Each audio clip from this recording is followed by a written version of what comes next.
ప్రభునందు ప్రియమైన దేవుని బిడ్డలకు మన ప్రభైన యేసుక్రీస్తు నామమున శుభములు కలుగునుగాక. ఈ యొక్క దినమందు దేవుని యొక్క వాక్య ధ్యానం కొరకు 119వ దావీదు కీర్తనలో ఉన్న అనేకమైన గూఢ సత్యములను గూర్చి ధ్యానం చేసుకోవడానికి ప్రభు మనకు సహాయం చేస్తూ ఉన్నందుకు దేవునికి స్తుతులు చెల్లిద్దాము. మన యొక్క ప్రత్యేకమైన టాపిక్ లేదా అంశము శ్రమ. మానవులకు శ్రమ కలుగగా మన యొక్క ఆలోచన మనము దానిని ఎదుర్కొనుచు ఉన్న విధానమును గురించి భక్తుడు ఏ విధంగా తలపోయిచు ప్రభు చెంత చేరి ఉన్నాడు దావీదు మహారాజు అనే విషయాలు ఈ వచనాలు మనకు తెలియజేస్తూ ఉన్నాయి. యెహోవా నీ తీర్పులు న్యాయమైనవి అనియు నేను ఎరుగుదును. ఈ వాక్య భాగాన్ని మనము ధ్యానించేసి ఉన్నాం. అయితే విశ్వాస్యత గలవాడవై నీవు నన్ను శ్రమపరిచితివనియు నేను ఎరుగుదును. దీనిని కూడా మనము ఆలోచన చేసి ధ్యానం చేసి ఉన్నాం. ఇక్కడ పశ్చాత్తాపడుతూ ఉన్నాడు దావీదు మహారాజు. జీవజల ఊటలు by doctor Swapna online ministries నుంచి వెలువడుతున్న ఈ యొక్క వాక్య ధ్యానము మన జీవితములకు ప్రభు ఆశీర్వాదకరంగా ఉంచును గాక. ఆమేన్. ఇక్కడ 119:67 కీర్తన భాగములో శ్రమ కలుగక మునుపు నేను త్రోవ విడిచి తిని. ఏ త్రోవ విడిచాడు భక్తుడు? పవిత్రమైన పరిశుద్ధమైన దేవుని మార్గమును విడిచిన జీవితము, సత్యమును విడిచిన జీవితము, దేవుని యొక్క ప్రణాళికను మరచి విడిచిన జీవితముగా తన్ను తాను పరీక్షించుకున్నాడు, గుర్తెరిగి ఉన్నాడు. శ్రమ కలగక మునుపు అనగా శ్రమ కలిగిన తర్వాత తను ఏ విధంగా త్రోవ విడిచి ఉన్నాడో, మరిచి ఉన్నాడో, త్రోవ తప్పి ఉన్నాడో అనేది అర్థమైంది. మన జీవితాల్లో కూడా శ్రమ కలిగినప్పుడు ఖచ్చితంగా మనం పరీక్ష చేసుకోవాలి. మనము పరీక్షలు చేసుకున్నప్పుడు మన లోపభూయిష్టమైన బ్రతుకు లోతైన విధానములో ప్రభు యొక్క వెలుగులో పరీక్షించుకున్నప్పుడు ఎవరో చెప్పుట కాదు కానీ పరిశుద్ధాత్మ దేవుడే మన యొక్క లోపభూయిష్టమైన బ్రతుకును బయటికి తీసుకుని వస్తాడు, ఒప్పింపచేస్తాడు. ఆ పరిశుద్ధాత్మ దేవుడు పాపులు గూర్చియు తీర్పును గూర్చియు ఒప్పింపచేయును అనే లేఖనము మన జీవితంలో సహాయపడుతుంది. ఖచ్చితంగా మనము పాపములను ఒప్పుకొనుటకు పరిశుద్ధాత్మ దేవుని యొక్క సహాయం మనకు దొరుకుతుంది. నేను త్రోవ విడిచాను ఎప్పుడు? శ్రమ కలగక మునుపు, ఆరోగ్యంగా ఉన్నప్పుడు, గొప్ప ఐశ్వర్యముతో ఉన్నప్పుడు, బంధుమిత్ర సకల పరివారములతో ఉన్నప్పుడు నేను త్రోవ విడిచాను. ఎప్పుడైతే అందరూ దూరం అయ్యారో, ఎప్పుడైతే నా యొక్క స్థితిగతులు పోయి ఉన్నాయో, ఎప్పుడైతే నేను దరిద్రుడుగా మారిపోతూ ఉన్నాను, నాకు నీడలేని స్థితి నాకు దొరికిందో, నా వెనక శత్రువులు నన్ను తరుముతూ నా ప్రాణమునకు ఏమాత్రము కూడా రక్షణ లేని పరిస్థితులలో బండ సందులలో దాగుతూ అడవుల వెంబడ పరుగులు పెడుతూ ఉన్న నా బ్రతుకులో శ్రమ కలిగినప్పుడు నేను అర్థం చేసుకున్నాను. నేను శ్రమ కలగక మునుపు విచ్చలవిడిగా జీవించాను, త్రోవ విడిచాను.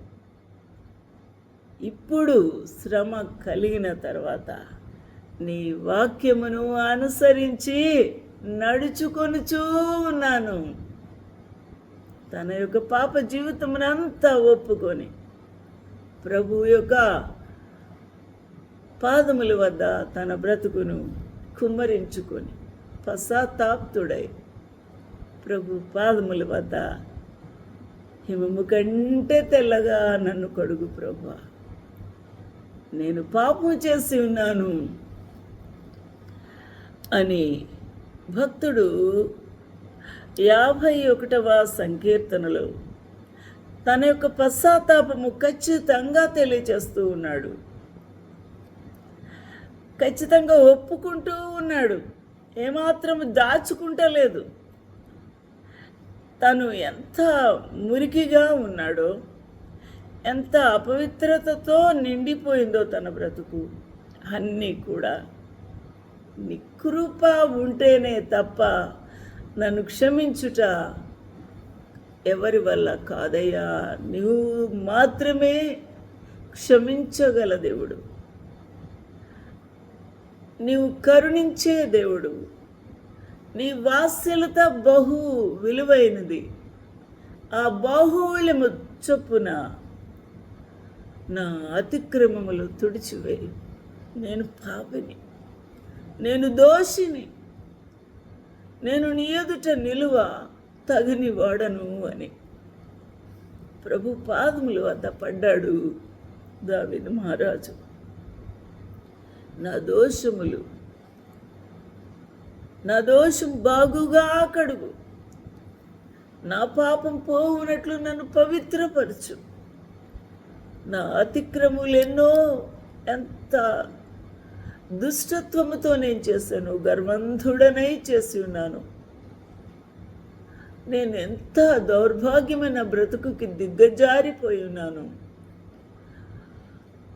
నేను రాజునని ధర్మమును పరిపాలించవలసిన వాడనై ఉండి కూడా మితి మీరిన స్థితిలో నేను పాపము చేసి ఉన్నాను. నా పాపం ఎల్లప్పుడూ నా ఎదుట కనబడుతూ ఉంది.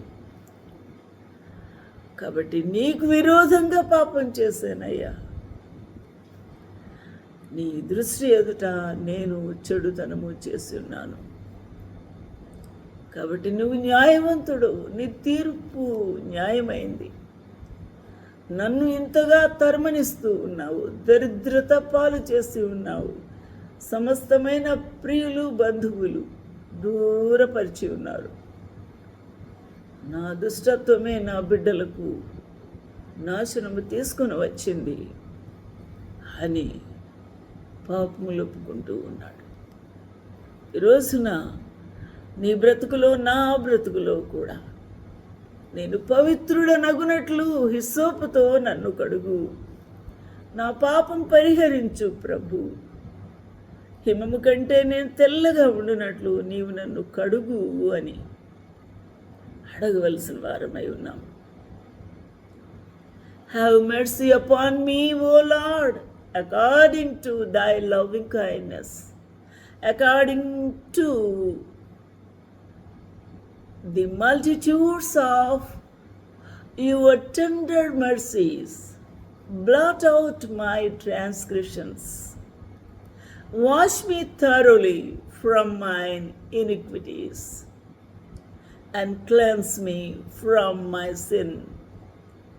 For I acknowledge my transgressions, and my sin is ever before me. Against the Lord, against thee only have I sinned and done this evil in your sight.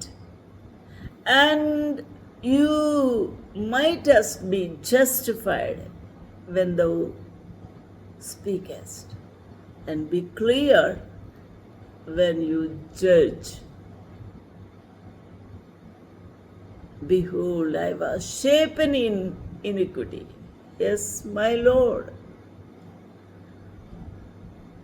When I was conceived by my mother, in her womb, in sin did my mother conceive me. Henceforth, purge me with hyssop. The bitter can be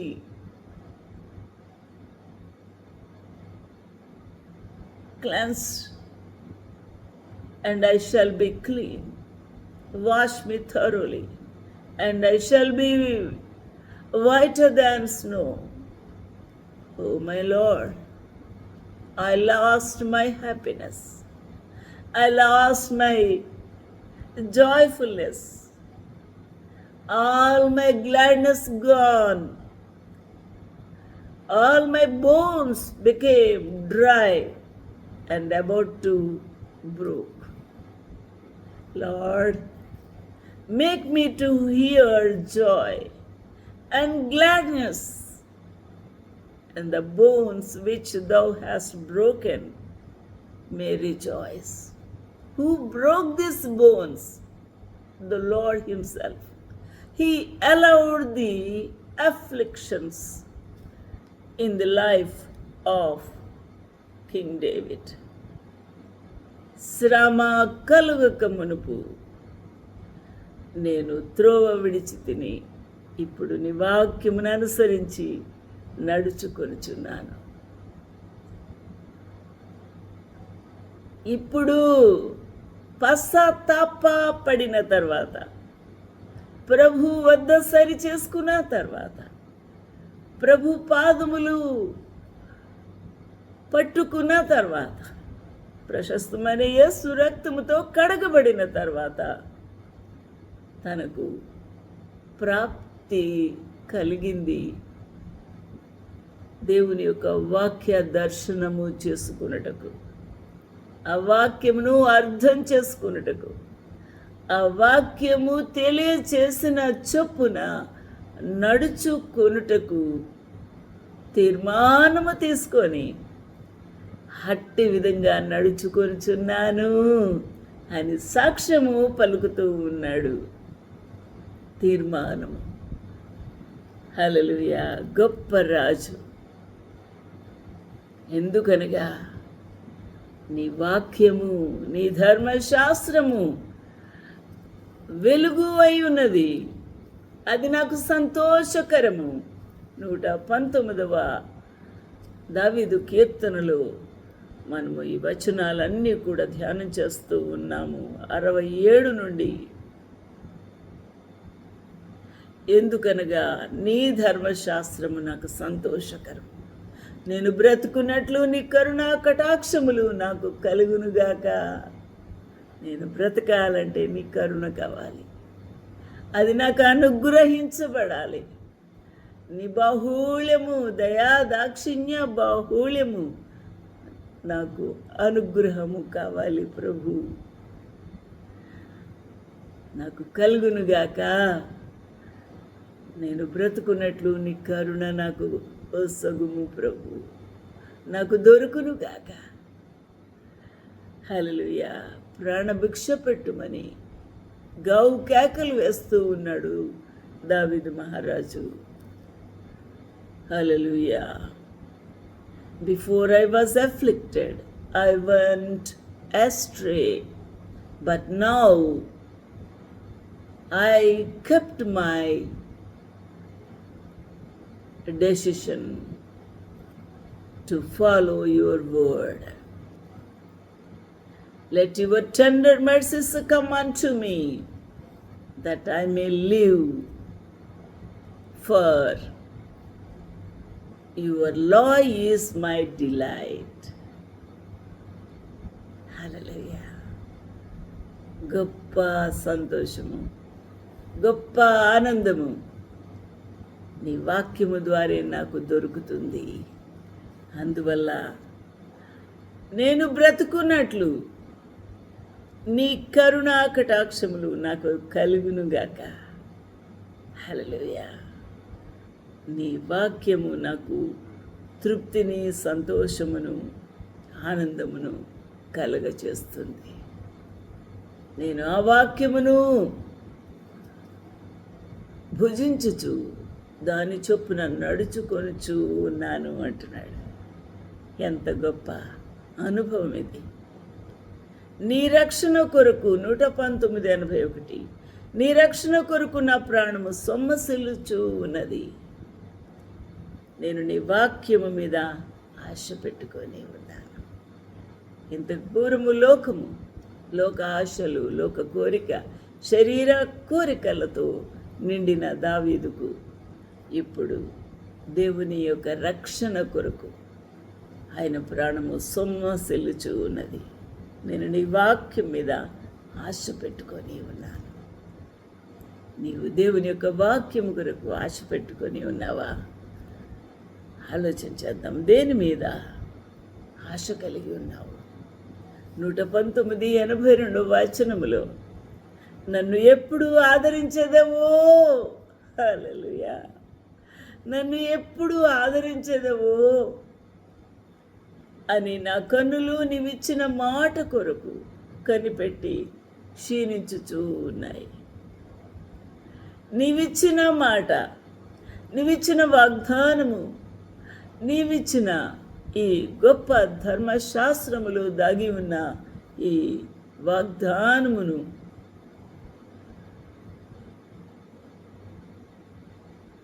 నేను నమ్ముతూ నన్ను ఎప్పుడు ఆదరించదవో అని నా కనులు నీవిచ్చిన మాట కొరకు కనిపెట్టి క్షీణించుతూ ఉన్నాయి. హల్లెలూయా. Mine eyes fail for thy word, saying, when wilt thou comfort me? నా కన్నులు నీవిచ్చిన కన్నులు, నీవిచ్చే మాట కొరకు, వాగ్దానము కొరకు, నీ యొక్క జవాబు కొరకు కనిపెట్టి ఎదురు చూస్తూ ఉన్నాయి. అవి క్షీణించుతూ ఉన్నాయి. ఎందుకంటే నా ఆయుష్ అయిపోతుంది. కన్ని మాట నిత్యము నిలుచును. నా ప్రభు, నీ మాట కొరకు కనిపెట్టుకొని ఉన్నాను. Mine eyes fail for your word, your assurance, your promise, O Lord, saying, when will thou comfort me? నన్ను ఎప్పుడు ఆదరిస్తావయ్యా? ఎప్పుడు నన్ను చేర్చుకుంటావు? ఎప్పుడు నన్ను నీ వాగ్దానం ఇచ్చి ధైర్యపరుస్తావు అన్న గొప్ప నిరీక్షలతో ఎదురు చూస్తూ ఉన్నాడు. ఈరోజున నీవు ఆయన వైపు ఎదురు చూడు. ఆయన మీద ఆనుకో. ఆయన ఆ ప్రభు మీద ఆనుకో. ఆ ప్రభు మాట కొరకు ఎదురు చూడు. ప్రార్థించు, వేడుకో, సరిచేసుకో. ప్రభు నీకు ఆప్తుడై, స్నేహితుడై, కన్న తండ్రి అయి, ఆదరణకర్త అయి ఆయన నీకు మాట ఇచ్చి నిలబెడతాడు. అట్టి గొప్ప భాగ్యం ఇచ్చి నిన్ను బలపరచునుగాక, నిన్ను రివైవ్ చేయనుగాక. గొప్ప సంతోషముతో నీ హృదయం ఉప్పొంగు ఆ యొక్క గొప్ప సంతోషముతో నింపునుగాక. ఆమేన్, ఆమేన్.